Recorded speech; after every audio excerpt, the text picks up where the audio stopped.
నమస్తే, welcome to Raj news. నేను రాజేశ్వరి. తమిళనాడులో అఖిలపక్ష భేటీ జరిగింది. సమావేశానికి సీఎం రేవంత్, మహేష్ కుమార్ గౌడ్, దక్షిణాది రాష్ట్రాల ముఖ్య నాయకులు హాజరయ్యారు. అఖిలపక్ష సమావేశానికి ఏపీ ప్రధాన పార్టీలు దూరంగా ఉన్నాయి. మీటింగ్కు టీడీపీ, జనసేన, వైసీపీ దూరంగా ఉన్నాయి.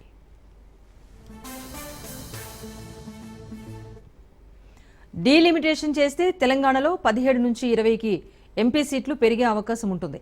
తెలంగాణ అసెంబ్లీ స్థానాలు 119 నుంచి 153కు పెరిగే అవకాశం ఉంది. హైదరాబాద్ పరిధిలోనే 11 సీట్లు పెరుగుతాయని చర్చ నడుస్తోంది. తెలంగాణ జనాభాలో 30% పైగా జనం హైదరాబాద్ చుట్టూనే ఉన్నారు. మిగతా రాష్ట్రమంతా కేవలం 23 సీట్లు మాత్రమే పెరుగుతాయనే అభిప్రాయం వ్యక్తమవుతోంది.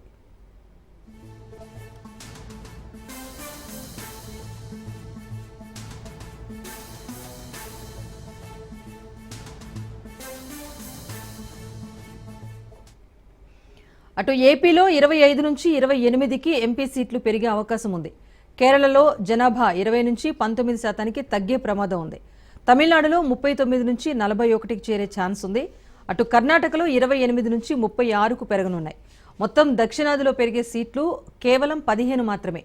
యూపీలో 80 నుంచి 128కి పెరిగే అవకాశం ఉండగా, బీహార్లో 40 నుంచి 70కి ఎంపీ స్థానాలు, మధ్యప్రదేశ్లో 29 నుంచి 47కు పెరగనున్నాయి. మహారాష్ట్రలో 48 నుంచి 68కి సంఖ్య చేరే ఛాన్స్ ఉంది. రాజస్థాన్లో 25 నుంచి 44కు ఎంపీ సీట్లు పెరిగే ఛాన్స్ ఉంది. பழக்க வழக்கங்கள் கொண்டதுதான் இந்தியா. இத்தகைய மாநிலங்கள் சுயாட்சி தன்மையுடன் செயல்பட்டால்தான் இந்தியாவில் உண்மையான கூட்டாட்சி உருவாக முடியும், சிறந்த வளர்ச்சியை அடைய முடியும். அனைத்து தரப்பு மக்களும் போராடியதெல்லாம் நமது நாட்டிற்கு விடுதலை கிடைத்தது. இதனை உணர்ந்துதான் இந்திய அரசியலமைப்பு சட்டத்தை வகுத்த மேதைகள் இந்தியாவை கூட்டாட்சி கொண்ட ஒன்றியமாக கட்டமைத்தார்கள். பல்வேறு காலகட்டங்களில் இந்த கூட்டாட்சி தன்மைக்கு சோதனை வந்தாலும் அதனை ஜனநாயக அமைப்புகள், இயக்கங்கள் தடுத்து வந்துள்ளன. அத்தகைய சோதனையும் ஆபத்தும் தான் இப்பொழுதும் வந்துள்ளது.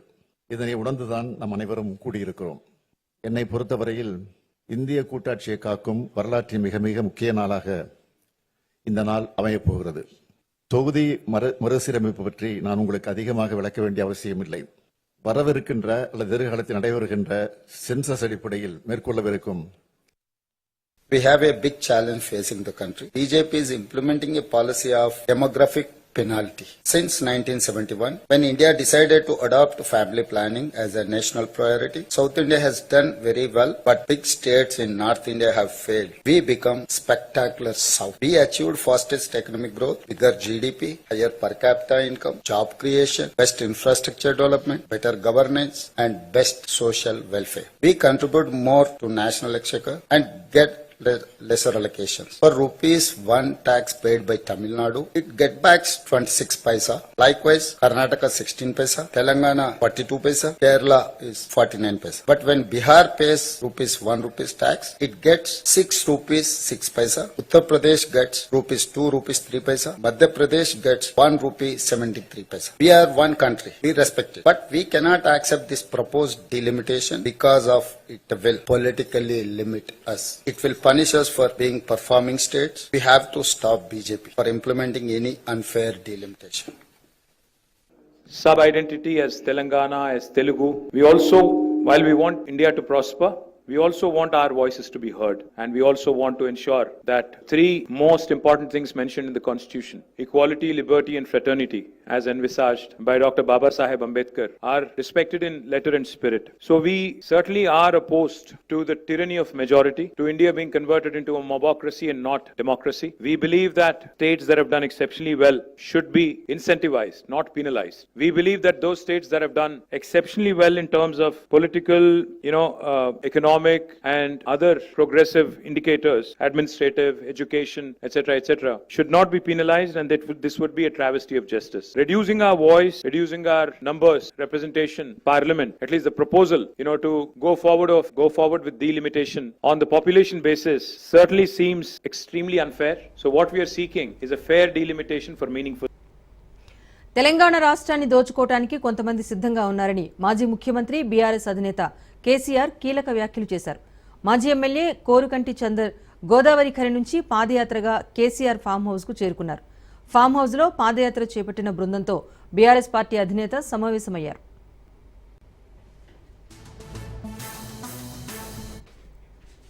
రాష్ట్రంలో ఒంటరిగానే మళ్లీ అధికారంలోకి వస్తామని ధీమా వ్యక్తం చేశారు. బెల్లం ఉన్న చోటకే ఈగలు వస్తాయని, తెలంగాణను దోచుకోవటానికి కొంతమంది సిద్ధంగా ఉన్నారు అని ఆరోపించారు. 10 ఏళ్ల బీఆర్ఎస్ పాలనలో ఎవ్వరికీ ఎలాంటి ఇబ్బందులు లేవని అన్నారు. కానీ ఇప్పుడు అదే తెలంగాణ సమస్యల వలయంలో చిక్కుకుందని వ్యాఖ్యానించారు.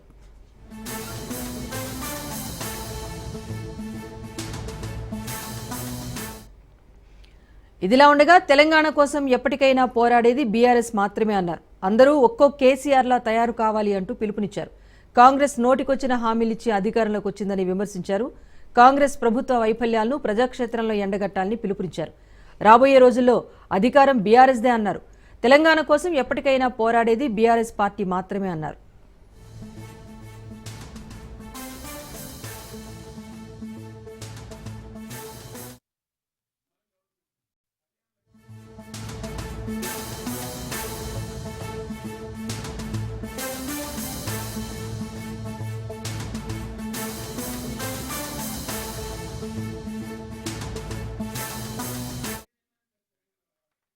హైదరాబాద్ గచ్చిబౌలి ఏఏజీ హాస్పిటల్లో ఠాగూర్ సినిమాలో సీన్ రిపీట్ అయింది.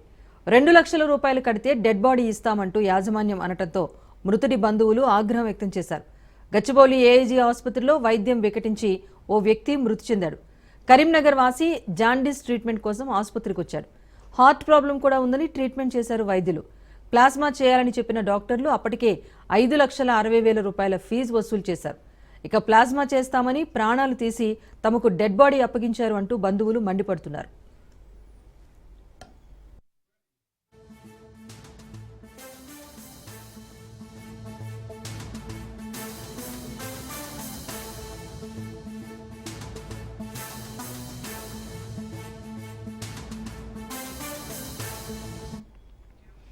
హైదరాబాద్ గచ్చిబౌలి ఏఏజీ హాస్పిటల్లో ఠాగూర్ సినిమాలోని సీన్ రిపీట్ అయింది. 2 లక్షల రూపాయలు కడితే డెడ్ బాడీ ఇస్తామంటూ యాజమాన్యం అనటంతో మృతుడి బంధువులు ఆగ్రహం వ్యక్తం చేశారు. గచ్చిబౌలి ఏఏజీ హాస్పిటల్లో వైద్యం వికటించి ఓ వ్యక్తి మృతి చెందాడు. ఆయన కరీంనగర్ వాసి. జాండీస్ ట్రీట్మెంట్ కోసం హాస్పిటల్కి వచ్చారు. హార్ట్ ప్రాబ్లం ఉందని కూడా ట్రీట్మెంట్ చేశారు వైద్యులు. ప్లాస్మా చేయాలని చెప్పిన డాక్టర్లు అప్పటికే 5,60,000 రూపాయల ఫీజు వసూలు చేశారు. ఇక ప్లాస్మా చేస్తామని ప్రాణాలు తీసి తమకు డెడ్ బాడీ అప్పగించారు అంటూ బంధువులు మండిపడుతున్నారు. దీనికి సంబంధించి అప్డేట్ మా ప్రతినిధి రత్నకుమార్ అందిస్తారు. రత్నకుమార్, చెప్పండి, ఏఏజీలో జరిగిన ఈ ఘటనకు సంబంధించి హాస్పిటల్ డైరెక్టరేట్ ఏమైనా స్పందించారా? మొత్తానికి ఈ ఇన్సిడెంట్ అనేది ఠాగూరు సినిమాను తలపించిందని చెప్పాలి. ఒకసారి ఎందుకంటే హైదరాబాద్ నగరంలోనే ప్రసిద్ధిగాంచినటువంటి హాస్పిటల్స్ లో ఏఐజీ హాస్పిటల్ ఒకటి. అటువంటి హాస్పిటల్లోనే ఇప్పుడు ఠాగూర్ సినిమాలో జరిగినటువంటి ఒక ఘటనలాగా ఒక వ్యక్తి మృతి వార్త అనేది ప్రస్తుతం కుటుంబ సభ్యులను కలవరపెట్టడంతో పాటు ఇక్కడ వాళ్ళందరూ కూడా ఆందోళన చేసినటువంటి పరిస్థితి ఉంది. అయితే జాండీస్ వచ్చింది అంటూ ట్రీట్మెంట్ కోసం వచ్చాడు కరీంనగర్ కు చెందినటువంటి బుసా కుమలయ్య అనేటువంటి వ్యక్తి. అయితే తనను చెకప్ చేసిన తర్వాత తనకు హార్ట్ ప్రాబ్లం కూడా ఉంది, ట్రీట్మెంట్ చేయాలి అని ప్లాస్మా చేయాలని చెప్పి డాక్టర్లు తెలియజేశారు. అయితే దానికి కుటుంబ సభ్యులు కూడా సరే అనడంతో ఇమీడియట్ గా అతనికి వైద్యం చేసినటువంటి సందర్భంలోనే అప్పటికే 5,60,000 వరకు కుటుంబ సభ్యులు వైద్యులకు కట్టడం, హాస్పిటల్ కట్టడం జరిగింది. అయితే ప్లాస్మా చేస్తామని పేషెంట్ ను ఇటు సర్జరీ రూమ్ లోకి తీసుకెళ్లిన తర్వాత వైద్యం వికటించి ఒక్కసారిగా ఆయన ప్రాణాలు కోల్పోయారు. అయితే వీటన్నిటికి సంబంధించి ప్రస్తుతం వైద్యులు చేసినటువంటి నిర్లక్ష్యం కారణంగానే ఇటు కుమరయ్య ప్రాణాలు కోల్పోయారు అంటూ కూడా కుటుంబ సభ్యులు ప్రస్తుతం అక్కడ ఆందోళన నిర్వహిస్తూ ఉన్నారు. అయితే అయినప్పటికీ కూడా మృతదేహాన్ని ఇవ్వాలని అడిగినప్పుడు 2 లక్షల రూపాయలు ఇంకా బాకీ ఉన్నారు, 2 లక్షల రూపాయలు కడితేనే తాము మృతదేహాన్ని ఇస్తామన్నట్టు ఏఐజీ హాస్పిటల్ యాజమాన్యం ఒకసారిగా చెప్పడంతో మృతకుడు కూడా షాక్ గురైనటువంటి పరిస్థితి. అంటే జాండీస్ వచ్చిందని చెప్పిన జాయిన్ అయినటువంటి వ్యక్తి హార్ట్ ప్రాబ్లం ఉందని చెప్పి తర్వాత ప్లాస్మా చేయాలని సర్జరీ కోసం ఓట్లైన తర్వాత తీసుకెళ్లి ప్రాణాలు లేకుండా పంపించారు. పైగా మృతదేహాన్ని ఇవ్వడానికి మరొక 2 లక్షలు కట్టమని చెప్తున్నారు అని చెప్పగానే ఒక్కసారిగా ఆగ్రహానికి గురై ఆందోళన నిర్వహిస్తున్నారు. దీని మీద ఖచ్చితంగా చర్యలు తీసుకోవాలని కూడా వాళ్ళు తెలియజేసినటువంటి పరిస్థితి ఉంది. Right, thank you Ratnakumar. Tadipatri మాజీ ఎమ్మెల్యే కేతిరెడ్డి పెద్దారెడ్డిపై మున్సిపల్ చైర్మన్ జేసీ ప్రభాకర్ రెడ్డి నిప్పులు చెరిగారు. రాత్రి వచ్చినట్లే పగలు కూడా వస్తుందని తెలుసుకోలేకపోయావా అంటూ సెటైర్లు వేశారు. 4 సెంట్లు కొని అంత పెద్ద ఇల్లు ఎలా కట్టావంటూ ప్రశ్నించారు. కేతిరెడ్డి పెద్దారెడ్డి ఆస్తి భూములకు సంబంధించిన అన్ని రికార్డులు తన వద్ద ఉన్నాయన్నారు. త్వరలో నీ ఇల్లు జేసీబీతో కూల్చేస్తా అన్నారు. దమ్ముంటే తాడిపత్రికి రా అంటూ సవాల్ విసిరారు. వైసీపీ ప్రభుత్వంలో చాలా బాధపడ్డాను, ఏ కేసులతో సంబంధం లేని నా కొడుకుకు జైల్లో పెట్టారు అంటూ ఆవేదన వ్యక్తం చేశారు. రాత్రి వస్తుంది, పగులు వస్తుంది, తెలుసుకోలేకపోతే ఓహో ఈ బొద్దు రాత్రి పగులు. లా అండ్ ఆర్డర్ మా ఇంటికి వచ్చినప్పుడు లేదరా లా అండ్ ఆర్డర్. సీమసామ కొండకు పోతా అంటే ఆ బుద్ధి లా అండ్ ఆర్డర్ లేదరా. సద్దల్లే నాకు వస్తా అంటే లా అండ్ ఆర్డర్ లేదరా. మున్సిపల్ ట్రాక్టర్ తీసుకుపోతుంటే లా అండ్ ఆర్డర్ లేదరా. నువ్వేం సాచా నా కొడుకురా, నువ్వేం సాచా నా కొడుకు ఇప్పుడు చెప్పురా. దే సాచా నా కొడుకు నన్ను చెప్పు ఇచ్చి పెడతా నా కొడుకు. ఏం సాచారా నువ్వు? నీ ఇంట్లో ఎవరిదిరా చెప్పురా, నీ ఇంట్లో ఎవరిదిరా? ఎంత కొనేవరా? ఎన్ని సెంట్లు కొనేవరా? ఎన్ని సెంట్లు ఆక్రమించుకునేవరా చెప్పురా. 4 సెంట్లు డివైడ్ అయ్యి ఇచ్చినాడర్లే. నీ ఇల్లు అంత ఎంత ఉందిరా? నీది కరెక్ట్ ఉందా? ఇప్పుడు చెప్పురా, నువ్వు చెప్పురా. ఫస్ట్ ఎంత ఉందిరా భూమి కోడి రోజులతో కొన్నప్పుడు? నీదేనప్ప. ఎల్పీ నంబర్తో సహా ఉందిప్ప. ఇదప్ప ఇవన్నీ చూడప్ప. కరెక్ట్ ఉన్నాను చెప్పురా. లే చెప్పుదురారా నువ్వు కరెక్ట్ ఉన్నా రేపు చెప్పురా. With all the records correct ఉన్నావురా నువ్వు? లే బుక్ రా. మా తల్లి నీ భార్య నీ రికార్డ్ అప్ప, నా రికార్డు కాదు. ఏం కాలో చెప్పు. యాడ్ నుంచి వచ్చింది కూడా చెప్తా. అనిల్ కుమార్ రెడ్డి గాడు వాడు ఏడు తప్పించుకొని పోతాడు. వాడు యాడికి బోర్డులేవాడు. బెంగళూరులో గింగళూరులో ఉంటాడు. యాడికి బోర్డులే పొద్దునూగులు అంటారు. గెలిపించుకోలేకపోయా కొడుకునంట. నన్ను కొడిపించుకోలేకపోయినా సరే నేను గెలిపించుకోలేకపోయినా. మీరు గెలిచినా కదా ఇప్పుడు. సిబ్బిలే నా కొడక. నీ పెద్ద కొడుకు అయితే అడవులు కొట్టరు కదరా. రాత్రి వస్తుంది. ఏ రోజు తాను పదవుల కోసం ఆశించలేదన్నారు ఎమ్మెల్సీ మర్రి రాజశేఖర్. పార్టీ కోసమే చిత్తశుద్ధితో పదవి ఇచ్చినా ఇవ్వకపోయినా పనిచేశానన్నారు. తాను జగన్ను కానీ వారి కుటుంబాన్ని కానీ ఏ రోజు మోసం చేశానని చెప్పలేదన్నారు.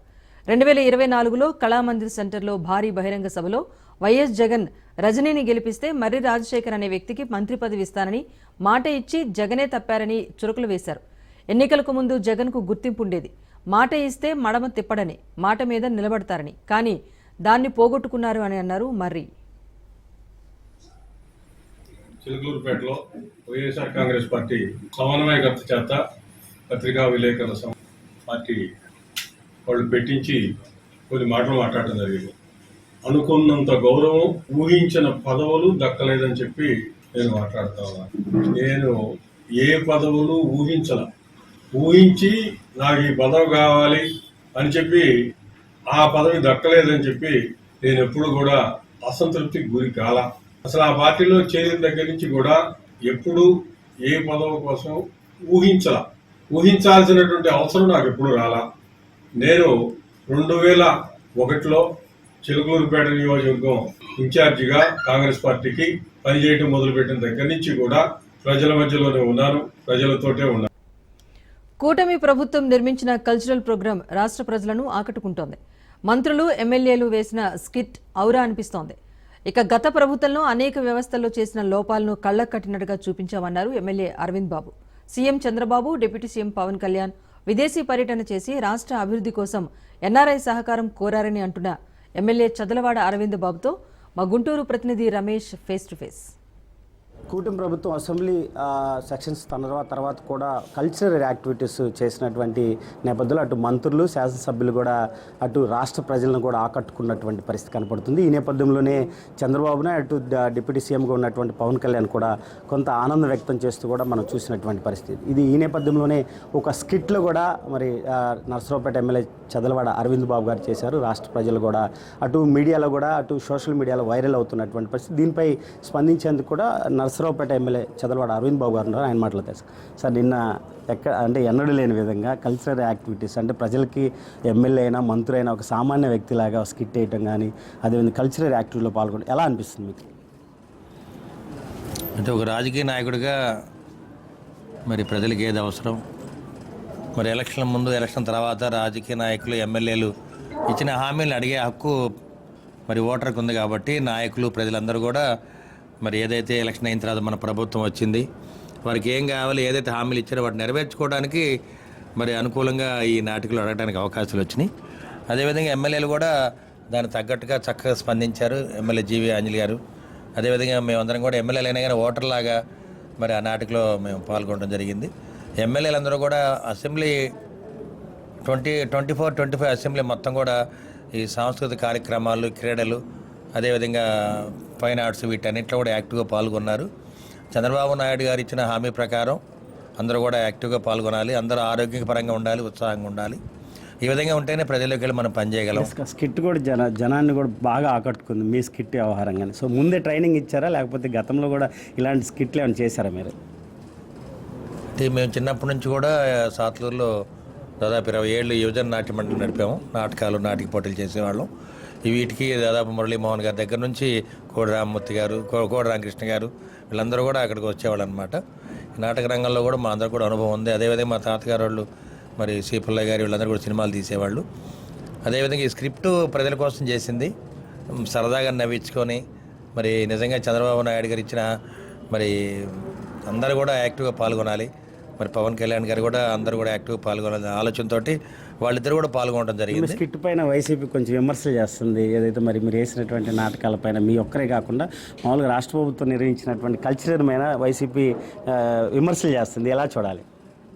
ఇది వైసీపీ వాళ్ళు విమర్శలు చేసే అవకాశం లేదు. ఎందుకంటే వాళ్ళు ఏ పనులు అయితే చేశారో వాళ్ళు చేసిన పనులన్నీ కూడా ఈ నాటికలు మేము చూపించడం జరిగింది. వాళ్ళ హయాంలో 10వ తరగతి పాస్ అయిన వాళ్ళు కూడా ఉద్యోగాలు ఇస్తామని, లేకపోతే ఎస్పీ పోస్టులు, కలెక్టర్ పోస్టులు ఇస్తామని చెప్పి అక్రమంగా ఎన్నో అవినీతి పనులు చేశారు. అది నిలువుటద్దంలాగా మేము దీంట్లో చూపించాము. ఇది సంగతిని చూపించాము.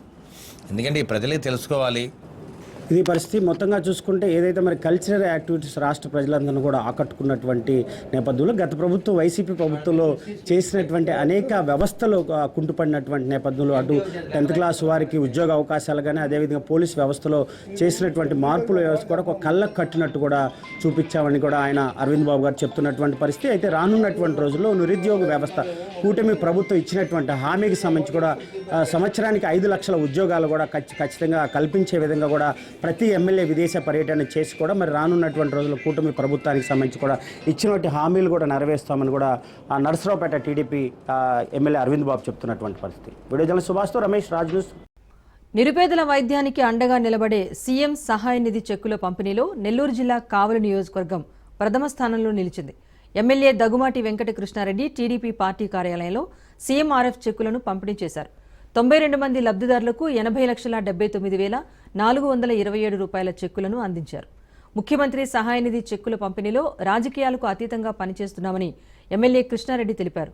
కూటమి ప్రభుత్వం ఏర్పడిన అనతి కాలంలోనే 327 మంది లబ్ధిదారులకు 3,17,09,492 రూపాయల సీఎం సహాయ నిధి చెక్కులను నిరుపేద కుటుంబాలకు అందించామన్నారు ఎమ్మెల్యే. ముఖ్యమంత్రి గారి దయ వల్ల, కావల మీద వారు చూసినటువంటి మంచి చూపు వల్ల 327 మందికి 3,17,00,000 రూపాయలు ఇప్పుడు నిధులిచ్చాం. నిజంగా ఒక మండలానికి కూడా ఇంత ఫండ్ ఇవ్వాల, కానీ ఆపరేషన్ చేయించుకున్న ప్రతి పేదవాడు మన తెలుగుదేశం పార్టీ గడప తొక్కిన ప్రతి ఒక్కడికి ఈరోజు డబ్బులు రావడం జరిగింది. 502లో ఇప్పటికీ ఈరోజు ఇచ్చేవాడితో కలిపి 327 మందికి ఈరోజు మనం అమౌంట్ చేర్చాం. ఈరోజు 92 మందికి, మొన్న 10 రోజుల కిందటే 87 మందికి ఇచ్చాం. ఈరోజు మళ్ళీ కొత్తగా 97 మందికి మేము వస్తూ వాటికి అమౌంట్లు కూడా తీసుకురావడం జరిగింది. దాదాపు 90 లక్షల చిల్లర అమౌంట్ ఈ రోజున మీ అందరి సమక్షంలో మళ్ళా వాళ్ళకి సీఎం రిలీఫ్ ఫండ్ చెక్కులు ఇవ్వడం కూడా జరుగుతుంది.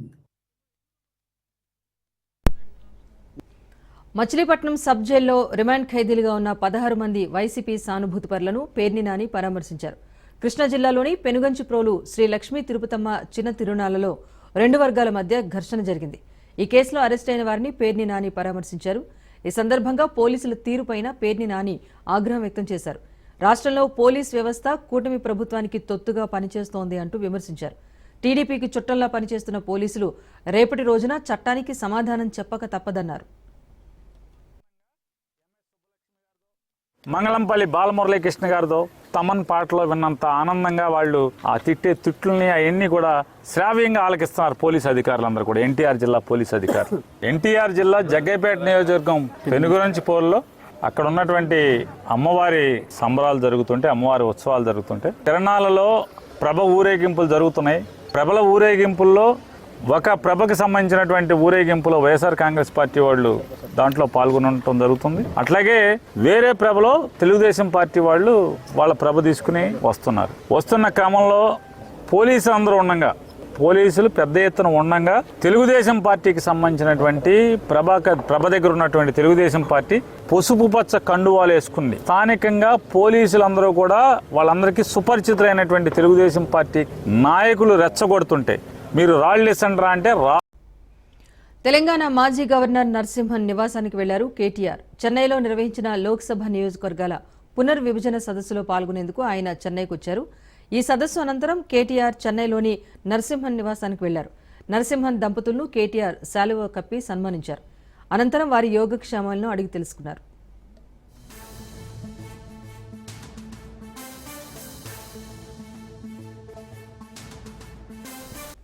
నంద్యాల జిల్లాలో ఘరానా మోసం వెలుగులోకి వచ్చింది. నంద్యాల జిల్లా కోవెలకింట్లలో జనని పరస్పర సహకార పరపతి సంఘం పేరుతో ఏర్పాటు చేసిన జనని మహిళా బ్యాంక్ బోర్డు తిప్పేసింది. ఆ సంస్థ సీఈఓ వెంకటరమణ గత 20 రోజులుగా సెల్ ఫోన్ స్విచ్ ఆఫ్ చేసుకుని అజ్ఞాతంలోకి వెళ్లిపోయాడు. దీంతో డిపాజిటర్స్ గగ్గోలు పెడుతున్నారు. ఆ పరపతి సంఘంలో డిపాజిట్ చేసుకున్న మహిళల్లో తీవ్ర ఆందోళన నెలకొంది.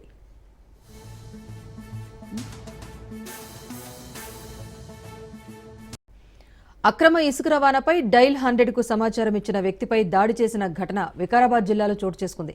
అర్ధరాత్రి ఇంటికి వెళ్లి ఓ మాజీ సర్పంచ్ అనుచరులు దాడి చేశారు. తాండూరు మండలం వీరశెట్టిపల్లి గ్రామ శివార్లోని కాగ్నా నది నుంచి అక్రమార్కులు ఇసుకను తరలిస్తున్నారు.